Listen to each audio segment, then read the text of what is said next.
Usapin natin yung anak. Charmaine, anong gusto mong sabihin sa tatay mo? Opo. Maraming salamat sa lahat ng sakripisyo mo, sa pagiging matatag mo din, at sa sobrang pagmamahal mo sa amin. At thankful ako kay Lord kasi ikaw yung naging papa ko. At araw-araw akong proud dun. Mahal na mahal kita. Salamat, anak.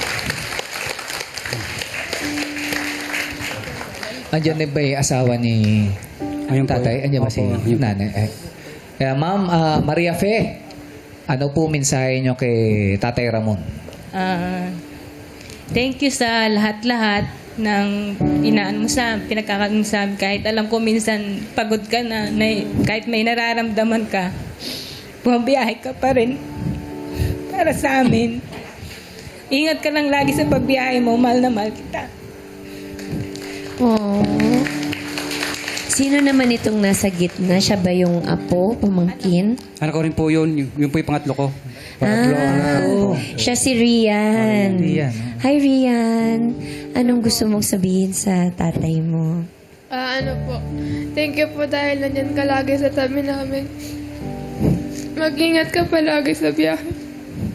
Mahal na mahal ka namin.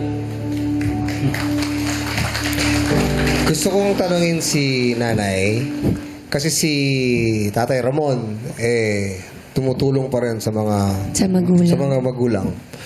Kamusta po yung ginagawa niya? Parang, syempre, may sarili niya na kayong pamilya Pero siya pa rin yung tumutulong. Lumalabas pa rin pa rin. Tumutulong pa rin sa mga kapatid, sa mga magulang. Ano pong napag-uusapan niyo tungkol dyan?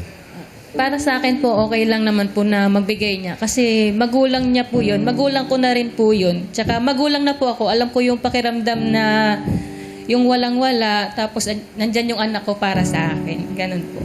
Kaya sinasabihan ko rin naman po siya na tulungan niya yung magulang niya pag meron. Tapos yung mga kapatid din po niya. Wow.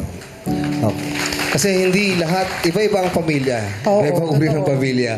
Yung iba talagang umaangal na. Paano naman kami? Dapat sa amin na lang yan. May ganun. Pero at least kayo, nakakaintindi kayo. Okay po. Kasi alam ko naman po kasing hirap din po yung magulang niya. Pwede ko bang tanongin, anong pong ang suporta na binibigay niyo po kay Kuya Ramon? Pagdating po niya, inaasikaso ko po siya. Tapos pagdating niya po talagang, minsan po kasi masama na yung pakiramdam niya. Minsan sinasabi ko sa kanya, wag na muna siyang bumiyahe. Kasi nakikita ko naman po na napapagod na rin po. Lalo na po minsan na kaya lang wala daw po, pamasahe po ng mga bata, kailangan. Kaya pinipilit po niya talagang bumiyahe. Kahit na minsan sabi ko, wag na. Ikaw, Tatay Ramon, bakit hindi ka sumusuko? Hindi po ako susuko. Ang nabubuhay po ako para sa mga anak ko.